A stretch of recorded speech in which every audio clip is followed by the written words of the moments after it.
अस्सलामुअलैकुम dear students, welcome to my YouTube channel या मुइज़ू।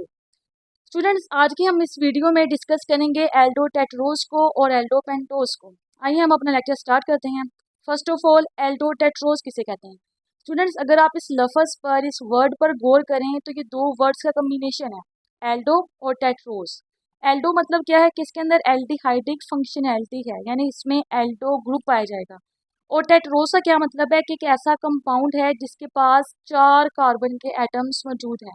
अगर हम इसको दोबारा से कंबाइन करें एल्डो को टेट्रोज को, तो क्या वर्ड मिल रहा है? एल्डो टेट्रोज बन रहा है हमारे पास वर्ड, ठीक है। यानी कि एक ऐसा कार्बोहाइड्रेट कंपाउंड जिसमें एल्डिहाइडिक फंक्शनैलिटी भी मौजूद हो और उसमें 4 कार्बन के एटम्स भी मौजूद हो, उसको हम कहते हैं एल्डो टेट्रोजिस। ठीक है, अपनी डेफिनेशन की तरफ चलते हैं। Carbohydrates containing aldehydic functionality and 4 number of carbon atoms is called as aldotetroses. यानी कि एक ऐसा कार्बोहाइड्रेट कंपाउंड जिसमें एल्डिहाइडिक फंक्शनैलिटी के साथ साथ आपके पास 4 कार्बन एटम्स मौजूद हैं, उसको हम क्या कहते हैं? एल्डोटेट्रोज। ठीक है जी, आगे हम पढ़ते हैं इसके स्टीरियो आइसोमर्स कि हम एल्डोटेट्रोज के स्टीरियो आइसोमर्स क्या निकालते हैं। अभी आपको नजर आ रहा होगा कि यहाँ पे मैंने एक इक्वेशन को राइट किया है 2 की पावर n स्टीरियो आइसोमर्स।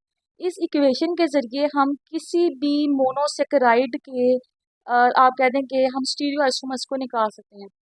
हमारे पास चाहे एल्डो ट्राइओज है, एल्डो टेट्रोज है, चाहे एल्डो पेंटोज है, चाहे हेक्सोज है या एल्डो हेप्टोज है, यानी कोई भी आपके पास मोनोसेकेराइड है, आप उसके स्टीरियो आइसोमर्स निकालना चाह रहे हैं तो आप वहाँ पर इक्वेशन का यूज़ करेंगे 2 की पावर n। अब देखें, एल्डो टेट्रोज के लिए मैं स्टीरियो आइसोमर्स निकालना चाहती हूँ, तो यहाँ पे मैंने इस इक्वेशन को यूज़ किया है। अब सवाल यहाँ पे ये आता है कि ये जो 2 की पावर n है, इसमें जो n है किस चीज़ को रिप्रेजेंट कर रहा है?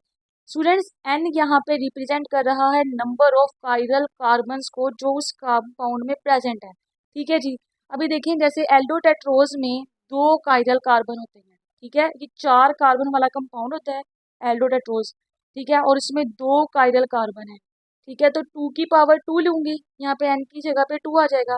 अब 2 की पावर 2 का क्या मतलब है कि हमने 2 को, इस वाले 2 को 2 टाइम ओपन करना है। जितनी पावर होती है ना, हमने उस 2 को, ये वाला जो 2 है, उसको उतने ही टाइम ओपन करना है। अगर यहाँ पे 3 होता, फॉर एग्जांपल ये तो एल्डोटेट्रोज है ना, तो इसमें कायरल कार्बन 2 हैं, तो हमने यहाँ पे 2 राइट कर दिया। आप एल्डो, जब मैं आपको एल्डो पेंटोसिस करवाऊंगी तो आप देखेंगे कि वहाँ पे नंबर ऑफ कायरल कार्बन आपको 3 मिलेंगे, तो वहाँ पर आपको 2 की पावर 3 राइट करना पड़ेगा। तो उसका क्या मतलब होता है कि 2 की पावर 3 का या 2 की पावर 2 का या 2 की पावर 4 का, 5 का, इसका ये मतलब होता है कि आपने इस 2 को उतने ही टाइम ओपन करना है जितनी उसकी पावर है। अब यहाँ पर हम 2 को कितनी बार ओपन करेंगे? 2 टाइम, इसलिए मैंने उसको ओपन करके लिख दिया 2 टाइम, 2 को राइट कर दिया। ठीक है जी, अब 2 2 जा 4 होते हैं, ठीक है, तो इसका क्या मतलब हुआ कि स्टीरियो आइसोमर्स ऑफ एल्डोटेट्रोज आर 4। एल्डोटेट्रोज के 4 स्टीरियो आइसोमर्स होते हैं। ठीक है जी, अभी हम वो डिस्कस करते हैं कि वो कौन कौन से स्टीरियो आइसोमर्स है, लेकिन उस पर जाने से पहले आपको कुछ और भी बताना ज़रूरी है, और वो ये है कि हमें कैसे पता चलता है किस कंपाउंड में कितने कायरल कार्बन है। देखिए, मैं आपको बता चुकी हूँ इससे प्रीवियस वीडियो में कि कायरल कार्बन वो होता है जो बॉन्डेड होता है 4 डिफरेंट एटम से या 4 डिफरेंट ग्रुप ऑफ एटम से, उसको हम बोलते हैं कि वो हमारे पास क्या है? कायरल कार्बन है। ठीक है जी, अगर हम, मैंने यहाँ पे एक एग्जांपल ली है एल्डोटेट्रोज की, आप देख सकते हैं कि ये 4 कार्बन पर मुश्तमिल एक कंपाउंड है, 1 2 3 4। ठीक है, अब मैंने आपको बताने जा रही हूँ कि इसके अंदर कायरल कार्बन कौन कौन से और हमें कैसे पता चलता है। कायरल कार्बन क्या होता है जी? जो इसमें कार्बन बॉन्डेड होता है 4 डिफरेंट एटम्स के साथ या 4 डिफरेंट ग्रुप ऑफ एटम के साथ। कंडीशन क्या है कि बॉन्डेड होना चाहिए डिफरेंट चीज़ों के साथ, डिफरेंट एटम या ग्रुप ऑफ एटम के साथ। ठीक है, अगर आप इस वाली कार्बन पर गौर करें तो इसने एक बॉन्ड तो हाइड्रोजन के साथ बनाया हुआ है और एक बॉन्ड इस वाली कार्बन के साथ, ठीक है, लेकिन इस वाली कार्बन ने 2 बॉन्ड बनाए हुए हैं एक ही एटम के साथ। तो मैंने तो कहा था कायरल कार्बन वो होती है जो 4 डिफरेंट एटम के साथ होगी। यहाँ पे तो जो कार्बन है वो क्या कर रही है कि 2 बॉन्ड बना रही है सिमिलर एटम के साथ। तो इससे क्या साबित होता है कि ये वाली कार्बन जो कार्बोनाइल ग्रुप की कार्बन है, जो हमारी एल्डिहाइड फंक्शनैलिटी है बेसिकली, वो हमारे पास कायरल कार्बन नहीं है। ठीक है, अब हम नेक्स्ट वाली कार्बन पे चलते हैं। अगर आप इस वाली कार्बन को देखें तो इसने एक बार बॉन्ड इसके साथ बनाया हुआ है, इस कार्बन के साथ, ठीक है, एक बॉन्ड इस हाइड्रोजन के साथ बनाया हुआ है और एक बॉन्ड इस कार्बन के साथ और एक बॉन्ड हाइड्रोक्साइड के साथ। अगर आप इस वाली कार्बन को देखो ना, जिसके ऊपर मैंने स्टार लगाया है, यहाँ पर बेसिकली कायरल कार्बन को जब हम रिप्रेजेंट करते हैं ना, तो सी पर उस कायरल कार्बन पर स्टार लगा देते हैं छोटा सा, कुछ इस तरह से। ठीक है जी। अगर आप ये वाली कार्बन देखें तो इसने 4 डिफरेंट ग्रुप्स बनाए हुए हैं। ठीक है, ये वाली कार्बन ने एक ये वाला ग्रुप है जो कार्बोनाइल ग्रुप है। इस वाली कार्बन जो नीचे वाला बॉन्ड बनाया हुआ है वो डिफरेंट ग्रुप ऑफ एटम के साथ बनाया है। इस वाली साइड पर उसने एक हाइड्रोक्सिल ग्रुप के साथ बॉन्ड बनाया और इस वाली साइड पर हाइड्रोजन के साथ। तो ये कायरल कार्बन होगी ना, क्योंकि इसने 4 डिफरेंट ग्रुप ऑफ एटम और एटम्स के साथ बॉन्ड बनाए हुए हैं। इसी तरह ये वाली कार्बन है जिस पर मैंने दोबारा से एक स्टार लगाया है, इसको देखें तो इसने एक ऊपर बॉन्ड बनाया है इस कार्बन के साथ और एक नीचे बॉन्ड बनाया है। ठीक है, दोनों डिफरेंट कार्बन हैं। ठीक है, अगर इस वाली साइड पे देखें तो उसने हाइड्रोजन के साथ और इस वाली साइड पे देखें तो एक हाइड्रोक्साइड के साथ। तो इस वाली कार्बन ने भी 4 डिफरेंट बॉन्ड्स बनाए हैं 4 डिफरेंट एटम्स और ग्रुप ऑफ एटम्स के साथ। तो इससे क्या साबित होता है कि ये भी कायरल है। ठीक है, अब हम लास्ट वाली कार्बन पे देखते हैं कि ये कायरल है कि नहीं। स्टूडेंट्स आप अगर देखें तो ये वाला बॉन्ड इसका डिफरेंट है जो उसने ऊपर वाली कार्बन के साथ बनाया हुआ है। ठीक है, अगर आप ये वाला देखें हाइड्रोक्साइड, तो ये भी डिफरेंट बॉन्ड है, लेकिन इसके ये जो दो बॉन्ड है, ये वाले जो नजर आ रहे हैं कार्बन के विद हाइड्रोजन के साथ बॉन्ड, ये दोनों इसने सिमिलर एटम्स के साथ बनाए हुए हैं। बेसिकली है तो वो दो एटम, लेकिन दोनों सिमिलर हैं, तो इस वजह से ये कार्बन भी कायरल कार्बन नहीं कहलाएगी। तो हमारे पास कितनी कायरल कार्बन बचती हैं? 4 नंबर वाले कार्बन के कंपाउंड में सिर्फ 2, और वो है ये दरमियान वाली। ठीक है, तो उन्हीं 2 कार्बन्स को मैंने यहाँ पे राइट कर दिया कि इस जब मैं उसके स्टीरियो आइसोमर्स निकालने लगी ना इस एल्डोटेट्रोज के, तो इक्वेशन में मुझे पुट करना था कि 2 की पावर n में जो n है वो कायरल कार्बन कितने हैं। तो इस वजह से मैंने यहाँ पे 2 राइट कर दिया कि यहाँ पे मेरे पास 2 कायरल कार्बन है एल्डोटेट्रोज के। ठीक है जी। अभी मैंने आपको यहाँ पे बताया कि इसके 4 स्टीरियो आइसोमर्स होते हैं। अब वो कौन कौन से होते हैं स्टूडेंट्स? इसके लिए ये देखें स्टीरियो आइसोमर्स ऑफ एल्डोटेट्रोज, ये मैंने यहाँ पे लिखा है कि ना इसकी 2 टाइप्स होती हैं, इरिथ्रोज और थ्रियोज आइसोमर्स। बेसिकली स्टीरियो आइसोमर्स 4 ही होते हैं एल्डोटेट्रोज के, लेकिन आगे उसकी फर्दर 2 टाइप्स हैं। आगे इन टाइप्स के 2 आइसोमर्स हैं। ठीक है जी। जैसे इरिथ्रोज आइसोमर्स है ना, इरिथ्रोज आइसोमर्स, तो इसके 2 आइसोमर है, एक डेक्स्ट्रो रोटेटरी और एक है लीवो रोटेटरी, 2 हो गए। इसी तरह जो थ्रियोज आइसोमर्स हैं इसके भी 2 स्टीरियो आइसोमर्स हैं, एक डेक्स्ट्रो रोटेटरी और एक लीवो रोटेटरी। इरिथ्रोज और थ्रियोज बेसिकली ये स्टीरियो आइसोमर्स की 2 टाइप्स हैं। आगे फर्दर इनके DL डेक्सोरोटेटरी और लीवोरोटेटरी 2 स्टीरियो आइसोमर्स हैं। ठीक है, तो टोटल कितने हो गए? 1 2 3 4 स्टीरियो आइसोमर्स पूरे हो गया एल्डोटेट्रोज के। ठीक है जी। आगे हम डिस्कस करते हैं कि ये इरिथ्रोज आइसोमर्स क्या होते हैं। स्टूडेंट्स यहाँ पे मैंने डेफिनेशन लिखी है आपके लिए, those isomers in which 2 adjacent chiral carbons have similar substituents on the same side. यानी कि वो आइसोमर्स जिसमें जो 2 एडजेसेंट कायरल कार्बन्स होती हैं। इसका क्या मतलब है कि जो कायरल कार्बन एक दूसरे के नज़दीक होती हैं। ठीक है, एक दूसरे के साथ साथ होती हैं। ठीक है, जैसे यहाँ पे 2 ये एडजेसेंट कायरल कार्बन एक दूसरे के पास पास है, नज़दीक नज़दीक है। ठीक है, इसको हम कहते हैं कि एडजेसेंट कायरल कार्बन है। आगे हमारी कंडीशन क्या है इरिथ्रोज होने के लिए? इरिथ्रोज आइसोमर के लिए क्या कंडीशन है कि 2 एडजेसेंट कायरल कार्बन के पास जो हाइड्रोक्सिल ग्रुप हैं, जो सब्स्टिट्यूएंट हैं, देखिए जो सब्स्टिट्यूएंट है सिमिलर हो और वो सेम साइड पे हो। क्या 2 कंडीशंस हैं कि 2 एडजेसेंट कार्बन्स पर अटैच जो सब्स्टिट्यूएंट्स हैं, एक तो वो सिमिलर हो और दूसरा क्या हो, सेम साइड पर हो। देखिए मैंने यहाँ पे एग्जांपल ली है आपके पास एल्डोटेट्रोज की। आप इसमें देख सकते हैं कि ये 2 कायरल कार्बन है। ठीक है, अब इसमें आपको क्या नजर आ रहा है कि 2 एडजेसेंट कायरल कार्बन के पास सिमिलर सब्स्टिट्यूएंट्स हैं, हाइड्रोक्सिल है, और दोनों के दोनों सेम साइड पे जो कि हमारे पास राइट हैंड साइड है, दोनों के दोनों उस साइड पर अटैच हैं। तो इसको हम क्या कहेंगे कि ये हमारे पास एक इरिथ्रोज आइसोमर है। ठीक है, अब ये इसकी रियल इमेज है डी इरिथ्रोज, मैंने यहाँ पे लिख दिया है।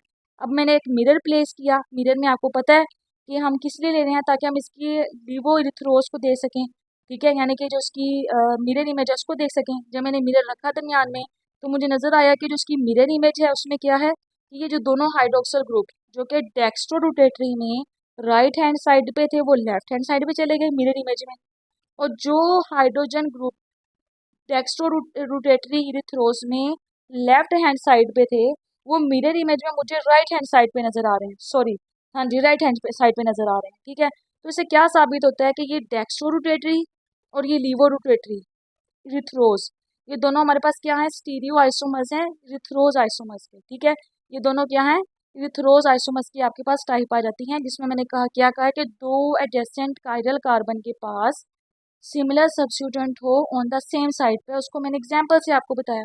आगे चलते हैं कि थ्रियोज आइसोमर किसे कहते हैं। Those isomers in which two adjacent chiral carbon have similar substituent on opposite side. अब थ्रियोज आइसोमर होने के लिए क्या जरूरी है कि ऐसे आइसोमर्स हों जिसमें जो सब्स्टिट्यूएंट्स हैं कायरल कार्बन एडजेसेंट ही हों। टू एडजेसेंट कायरल कार्बन के साथ जो अटैच सब्स्टिट्यूएंट्स हैं वो सेम हो, लेकिन ऑपोजिट डायरेक्शन में, ऑपोजिट साइड पे एक दूसरे के अटैच हों, उसको हम कहते हैं थ्रियोज आइसोमर।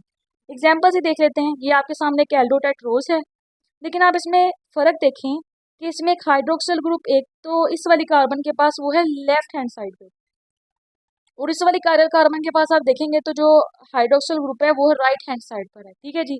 तो क्या नज़र आ रहा है आपको, दो एडजेसेंट कायरल कार्बन भी हैं, सिमिलर सब्स्टिट्यूएंट्स भी हैं, लेकिन क्या है कि ऑपोजिट साइड पर हैं। तो ये हमारे पास क्या कहलाएगा, थ्रियोज आइसोमर। अब मैंने दरमियान में एक मिरर रखा है ताकि मैं इसकी लिवो थ्रियोज को देख सकूं, इसकी मिरर इमेज को देख सकूं। तो मिरर में क्या होता है कि जो लेफ्ट हैंड साइड पे चीज़ होती है वो आपको राइट हैंड पे नजर आती है, और जो आपकी राइट हैंड साइड पे चीज़ होती है वो आपको लेफ्ट हैंड पे नजर आती है। तो यहाँ पे भी जी वही हुआ है। यहाँ पे एच और हाइड्रोक्सिल ग्रुप जो कि हमारे लेफ्ट हैंड साइड पर थे, सॉरी राइट हैंड साइड पर थे, वो हमें लेफ्ट हैंड साइड पे नजर आ रहे हैं मिरर इमेज में। अब इस डी थ्रियोज में देखें, जो चीज़ें आपकी लेफ्ट हैंड साइड पर थी वो आपकी राइट हैंड साइड पे यानी इधर नजर आ रही है। ठीक है जी। तो ये हमारे पास हैं डी थ्रियोज और एल थ्रियोज, जो कि एग्जांपल्स हैं आइसोमर्स हैं थ्रियोज आइसोमर्स के। और जो इरिथ्रोज आइसोमर्स की बात करूं तो आपके पास यहाँ पे डी इरिथ्रोज और एल इरिथ्रोज हैं। तो टोटल 4 आपके stereo isomers, D erythrose, L erythrose, D threose और एल थ्रियोज, टोटल 4 आपके पास पूरे हो गए हैं स्टीरियो आइसोमर एल्डोटेट्रोज के। ठीक है। अच्छा, यहाँ पे मैंने आपको एक बहुत इंपॉर्टेंट पॉइंट बताने जा रही हूँ, वो ये है कि देखें, मैंने आपको पहले बताया था कि आपने जब देखना हो कि ये डेक्स्ट्रो रोटेटरी कंपाउंड है या लीवो रोटेटरी कंपाउंड है, तो उसके लिए आप पता है क्या करते हैं, अगर आपका हाइड्रोक्सिल ग्रुप जो है वो आपकी राइट हैंड साइड पे प्रेजेंट है, देखिए जैसे यहाँ पर है, ठीक है, इस कायरल कार्बन पे हाइड्रोक्सिल आपका राइट हैंड साइड पे मौजूद है, तो आपने हमेशा, मैंने आपको प्रीवियस वीडियो में बताया था, हाइड्रोक्सिल ग्रुप को देखना है कि जब आपने ये बताना है कि डेक्स्ट्रो रोटेटरी है या लीवो रोटेटरी है। अगर देखें, आपके लिए सिंपल तो तब होगा ना जब आपके पास कायरल कार्बन एक है, ठीक है, लेकिन अगर आपके पास नंबर ऑफ कायरल कार्बन बढ़ जाए, जैसे यहाँ पे 2 कायरल कार्बन है, ठीक है, जैसे यहाँ पे 2 कायरल कार्बन है, तो इस केस में आप कैसे बताएंगे कि आपका कौन सा डेक्स्ट्रो रोटेटरी है, कौन सा लीवो रोटेटरी है। देखिए ना, अब यहाँ पे भी राइट हैंड साइड पर है, ये वाला भी राइट हैंड साइड पर है। तो ये बता, जब भी आपने कोई कंपाउंड देखना है ना, उसको डेक्सो या लिवो बताना है, तो हमेशा आपने उस कायरल कार्बन को देखना है जो कार्बोनाइल ग्रुप से अवे है, उसको देखना है कि उसका हाइड्रोक्सिल ग्रुप किस साइड पे प्रेजेंट है। अगर तो राइट हैंड साइड पर है तो वो डेक्स्ट्रो है, अगर तो वो लेफ्ट हैंड साइड पर है तो वो लिवो है। देखिए जैसे मैंने यहाँ पे आपको मार्क करके दिया है, ब्लू से मैंने मार्क किया है, क्या ये शो कर रहा है कि ये जो आपका कार्बन है ना, कायरल कार्बन, जो कि दूर है आपकी कार्बोनाइल ग्रुप से, आपकी एल्डिहाइडिक फंक्शनैलिटी से, ये कायरल कार्बन आपका अवे है। फिर मैंने क्या कहा था, दूसरा क्या देखना है कि उसका हाइड्रोक्सिल ग्रुप कहाँ प्रेजेंट है, तो आप देखेंगे कि वो राइट हैंड साइड पर प्रेजेंट है। तो इससे क्या साबित हुआ कि ये डेक्स्ट्रो रोटेटरी है। ठीक है जी। मैं दोबारा से बता देती हूँ, जब भी आपने किसी कंपाउंड को बताना है कि डेक्स्ट्रो रोटेटरी है या लिवो रोटेटरी है, तो आपने हमेशा उस कायरल कार्बन को चूज करना है जो आपकी एल्डिहाइडिक फंक्शनैलिटी या कार्बोनाइल ग्रुप से अवे है, दूर है काफी।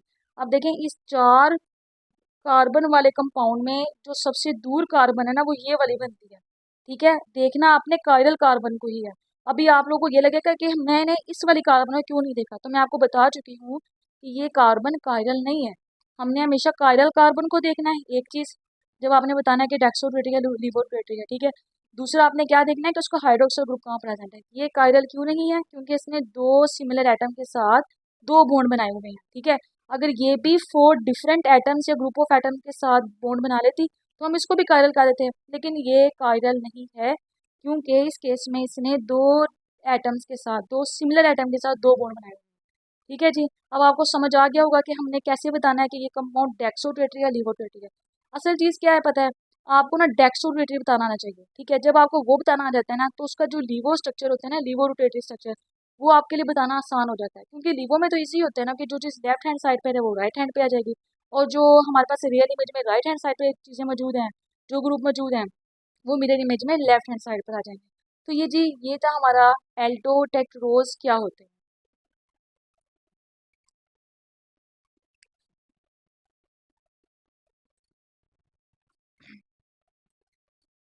जी स्टूडेंट्स, आगे हम डिस्कस करते हैं कि एल्डोपेंटोज क्या होता है। अगर हम इस वर्ड पर गौर करें ना, तो ये भी दो वर्ड्स का कॉम्बिनेशन है।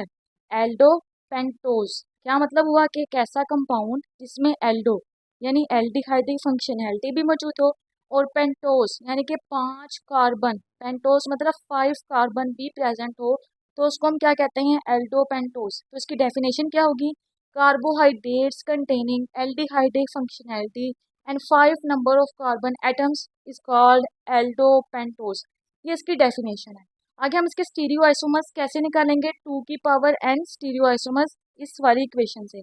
मैं आपको पहले भी बता चुकी हूँ कि आपके पास जितने भी मोनोसेकेराइड्स हैं, एल्डोट्राइयोस, एल्डोटेट्रोस, एल्डोपेंटोस, एल्डोहेक्सोस, एल्डोहेप्टोस, इन सब के जब आपने स्टीरियो आइसोमर्स निकालने हैं तब आपने क्या इक्वेशन यूज करनी है, 2 की पावर n वाली। ठीक है जी। अब यहाँ पे जो n है वो किस चीज़ को रिप्रेजेंट कर रहा होता है, नंबर ऑफ कायरल कार्बन को। ठीक है। अब यहाँ पे मैंने एक एग्जांपल लिया आपके पास एल्डोपेंटोज की, तो पहले देखते हैं कि इसके अंदर नंबर ऑफ कायरल कार्बन कितनी है। देखें, ये तो आपके पास कार्बन फिर से जैसे मैंने एल्डोटेट्रोज में बताया था आपको, यहाँ पे भी वही, ये जो कार्बन है वो किस चीज़ को रिप्रेजेंट कर रही है, एल्डिहाइडिक फंक्शनैलिटी को। तो मैंने आपको पहले भी बताया था एल्डोटेट्रोज में कि ये जो फर्स्ट नंबर वाली कार्बन है, ये हमारे पास आपकी कायरल कार्बन नहीं होगी। क्यों नहीं होगी, क्योंकि इसने सिमिलर बॉन्ड बनाए हुए हैं विद सिमिलर एटम के साथ, दो बॉन्ड बनाए हुए हैं एक ही सिमिलर एटम के साथ, ऑक्सीजन के साथ, तो इस वजह से कायरल कार्बन नहीं होगी। कायरल कार्बन होने के लिए क्या जरूरी है कि कायरल कार्बन कि कार्बन 4 डिफरेंट एटम्स और ग्रुप ऑफ एटम के साथ बॉन्ड बनाए। अब हम दूसरी नंबर वाली कार्बन के पास जाते हैं, तो अगर आप इसको देखें तो इस कार्बन ने इस वाले कार्बोनाइल ग्रुप की कार्बन, नीचे वाली कार्बन और इस वाली साइड पे हाइड्रोजन और हाइड्रोक्साइड इस वाली साइड पे 4 डिफरेंट टाइप्स के बॉन्ड बनाए हुए हैं, तो ये हमारे पास कायरल कार्बन होगी। इसी तरह आप इस पर गौर करें तो इसने भी 4 डिफरेंट तरह के बॉन्ड्स बनाए हुए हैं 4 डिफरेंट एटम्स और ग्रुप ऑफ एटम्स के साथ। देखें जरा, यहाँ पे हाइड्रोजन हाइड्रोजन है, यहाँ पे हाइड्रोक्साइड है, नीचे आपके पास एक कार्बन जो कि विद डिफरेंट एटम के साथ अटैच है, और ऊपर एक कार्बन के साथ बनाया हुआ है जो with different group of atoms के साथ अटैच है, तो ये भी कायरल कार्बन हुई। इसी तरह ये भी हमारे पास कायरल कार्बन है। अब ये वाली कायरल कार्बन क्यों नहीं है, फिर से वही बात है, क्योंकि इसने दो सिमिलर एटम के साथ दो बॉन्ड बनाए हुए हैं। अगर ये भी हमारे पास इन तीनों के जैसे 4 डिफरेंट एटम्स या ग्रुप ऑफ एटम के साथ हमारे पास डिफरेंट बॉन्ड बनाती ना, तो हम इसको भी कायरल कर देते हैं। लेकिन ये यहाँ पे कायरल नहीं है। क्यों नहीं है, क्योंकि इसने सिमिलर एटम के साथ दो बॉन्ड बनाए हुए हैं। ठीक है। तो आपको नजर आ रहा है कि यहाँ पे कितने कायरल कार्बन है, 3 हैं। ठीक है। इस एल्डोपेंटोस में कायरल कार्बन कितने हैं, 3। तो जब हम स्टीरियो आइसोमर इसके निकालेंगे तो इस इक्वेशन में हम n की जगह पे क्या पुट करेंगे, 3, क्योंकि यहाँ पे 3 कायरल कार्बन है। अब मैंने आपको पहले ही बताया कि 2 की पावर जितनी भी होती है ना, हमने उस 2 को उतने ही टाइम ओपन करना होता है। ठीक है। अब यहाँ पे 2 की पावर 3 है, तो इसका क्या मतलब है कि हमने 2 को 3 टाइम्स ओपन करना है। तो मैंने 2 को 3 टाइम्स ओपन कर लिया।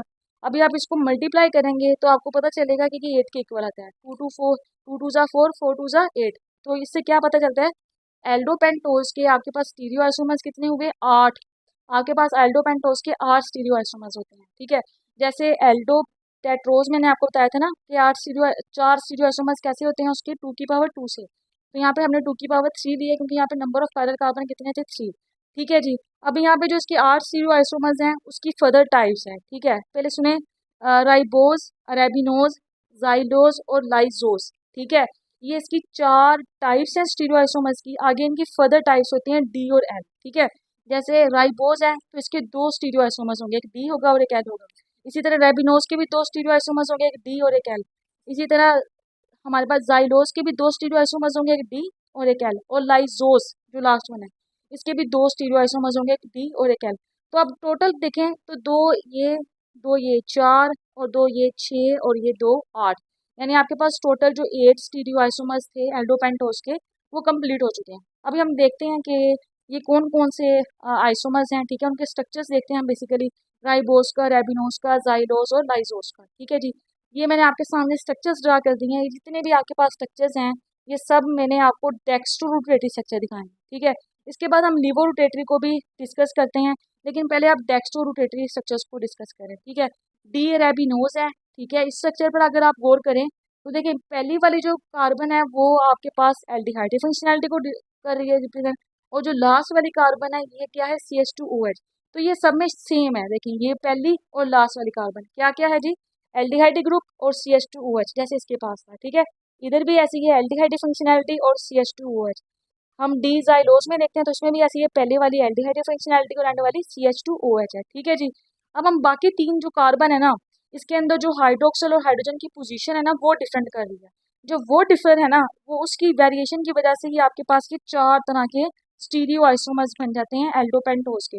अब उस आपने उन 3 कार्बन जो कि हमारे पास कायरल कार्बन है, उसके ऊपर आपने गौर करना है कि उसके सब्स्टिट्यूएंट्स कैसे कैसे अटैच हैं। ठीक है। अभी आप देखें डी राइबोज में 3 कायरल कार्बन है, तो इसके सब्स्टिट्यूएंट्स कैसे हैं कि हाइड्रोजन आपका इस साइड पर है, लेफ्ट साइड पर, और राइट हैंड साइड पे आपके सारे के सारे हाइड्रोक्सल ग्रुप हैं। रेबिनोज में आप देखेंगे तो ये 3 कायरल कार्बन में 2 के पास हाइड्रोजन इस साइड पर है और 2 के पास हाइड्रोक्सल इस साइड पर है, और जो ये वाली कायरल कार्बन है ये इन दोनों से डिफरेंट है। इसी तरह अगर आप इसमें देखें तो ये दोनों सेम है कायरल कार्बन, इन दोनों के हाइड्रोक्सल ग्रुप इधर है। ठीक है। जो आपकी सेकंड और थर्ड वाली कायरल कार्बन है। ठीक है। और जो दरमियान वाली है उसका उस वाली साइड पर है। इसी तरह अगर आप लाइजोस में देखेंगे तो आपको नजर आ रहा है कि जो पहली 2 कार्बन है उनके हाइड्रोक्सल ग्रुप इस साइड पर है और जो लास्ट वाली है उसकी हाइड्रोक्सल ग्रुप इस साइड पर है। ठीक है स्टूडेंट्स। अच्छा, आपको एक बात बता दूं कि आपने ये तो सुना ही होगा, practice makes a man perfect. तो ये जो स्ट्रक्चर्स है ना, आपको तभी अच्छे से याद होंगे जब आप इसकी ज़्यादा से ज़्यादा प्रैक्टिस करेंगे। ठीक है।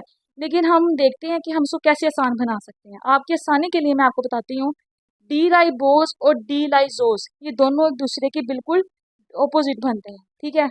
मैं आपको बताती हूँ कैसे। देखिए डी राइबोस में जितने भी हाइड्रोक्सल ग्रुप है ना, वो आपके किस साइड पर है, राइट हैंड साइड पर है। ठीक है जी। और लाइजोस में जितने भी आपके हाइड्रोक्सल ग्रुप हैं वो आपके लेफ्ट हैंड साइड पे है, सिवाय इस वाली कार्बन के जो कि इस वाली साइड पर है। ठीक है। अब इस वाली कार्बन में हाइड्रोक्सल इस वाली साइड पर है और बाकी 2 जो पहले वाली 2 है उसके इस वाली साइड पर है। ठीक है। अभी अभी ये वाला इस वाली साइड पर है। मैं इसके बारे में पहले बता दूं आपको, मैंने आपको एल्डोटेट्रोज में बताया था कि जब भी आपने देखना होता है ना कोई भी स्ट्रक्चर, ये डेक्स्ट्रो है या लिवोरोटेटरी है, तो उसके लिए आपने हमेशा उस कायरल कार्बन को चूज करना है जो कि आपकी एल्डिहाइडिक फंक्शनैलिटी से दूर है, एक बात, कार्बोनाइल फंक्शनैलिटी से दूर है, और दूसरी बात उसका हाइड्रोक्सल ग्रुप आपकी राइट हैंड साइड पर है, डेक्स्ट्रोटेटरी है। अगर तो लेफ्ट हैंड साइड पे मौजूद है उसका हाइड्रोक्सल ग्रुप तो वो लिवोटेटरी है। तो आप इस पे देखें, गौर करें, इस एल्डिहाइडिक फंक्शनैलिटी से, इस कार्बोनाइल ग्रुप से जो सबसे ज्यादा दूर कायरल कार्बन है ना, वो ये वाली बनती है। और इसका जो एल्डी और जो हाइड्रोक्सल ग्रुप है वो आपका किस साइड पे प्रेजेंट है, राइट हैंड साइड पर। ठीक है। तो इन चारों स्ट्रक्चर्स में जो आपकी ये वाली कार्बन है ना, 1 2 3 4 नंबर वाली, इन चारों स्ट्रक्चर में आपने जो हाइड्रोक्सल है ना वो आपने राइट हैंड साइड पर ही ड्रा करना है। क्यों? क्योंकि ये डेक्स्ट्रोरोटेटरी स्ट्रक्चर्स को रिप्रेजेंट करेगा। D ribose, D arabinose, D xylose और डी लाइसोस। ठीक है। 3 चीजें आपको कॉमन नजर आएंगी। क्या क्या भला, मैं दोबारा से रिपीट कर देती हूँ, उसके बाद मैं आपको बताऊंगी कि इन स्ट्रक्चर्स में क्या सिमिलरिटीज और क्या डिसिमिलरिटीज हैं। ठीक है जी। एक तो आपने जब इस स्ट्रक्चर को बताना है ना, फिशर प्रोजेक्शन में ड्रा करना है आपने इन सारे स्टीरियो आइसोमर्स को। पहले नंबर पे आपने एल्डिहाइड फंक्शनैलिटी को रखना है, लास्ट वाली कार्बन आपने क्या रखनी है, CH2OH। ठीक है जी। ये सब में आपको सेम ही नजर आएगी, ये देखें। ठीक है। और दूसरा तीसरा क्या काम करना है, इन 2 के बाद ये वाली जो आपकी लास्ट वाली से जो पहले वाली कार्बन है, ये जो सेकेंड लास्ट वाली कार्बन है, जितने भी इसके डेक्स्ट्रोरोटेटरी स्ट्रक्चर बनेंगे ना एल्डोपेंटोज के, उनमें आपने राइट हैंड साइड पे हाइड्रोक्सल ग्रुप को रख देना है। क्यों रख देना है वो मैं आपको बता चुकी हूँ। क्योंकि हमारे पास डेक्स्ट्रोरोटेटरी होने के लिए क्या जरूरी है कि राइट हैंड साइड पे आपका हाइड्रोक्सल ग्रुप हो। बाकी बचती हैं जी ये पहली 2 कार्बन। ठीक है। ये वाली कायरल कार्बन और एक ये वाली कायरल कार्बन। सही है जी। अभी आप इसमें देखेंगे तो इसमें राइट हैंड साइड पर मौजूद है।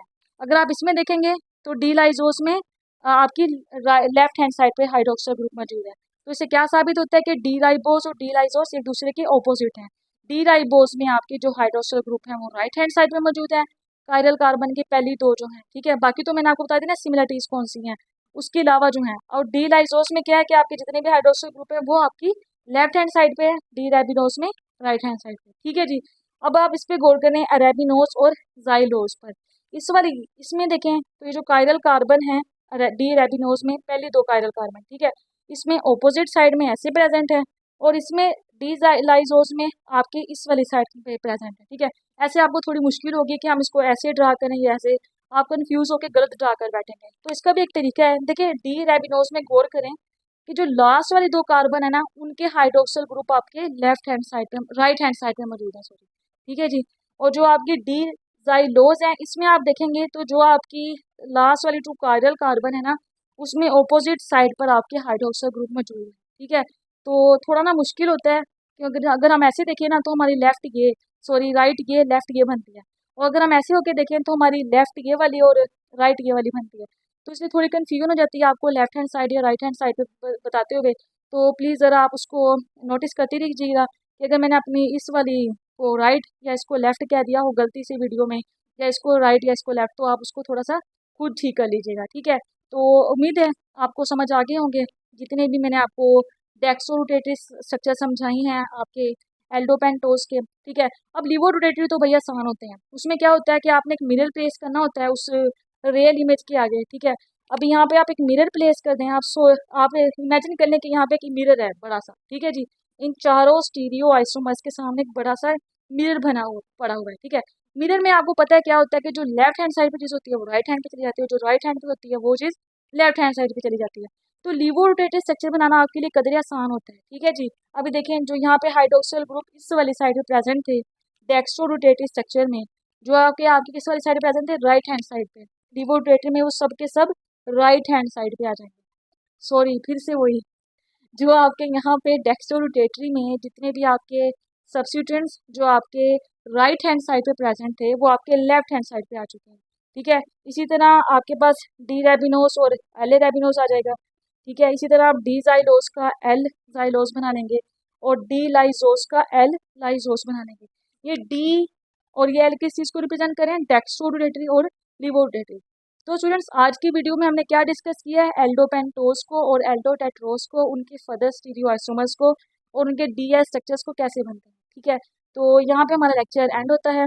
अगर आपको मेरी ये वीडियो पसंद आई हो तो इसे लाइक करें, मेरे चैनल को सब्सक्राइब करें और इस वीडियो को ज़्यादा से ज़्यादा शेयर करें। अल्लाह हाफिज़।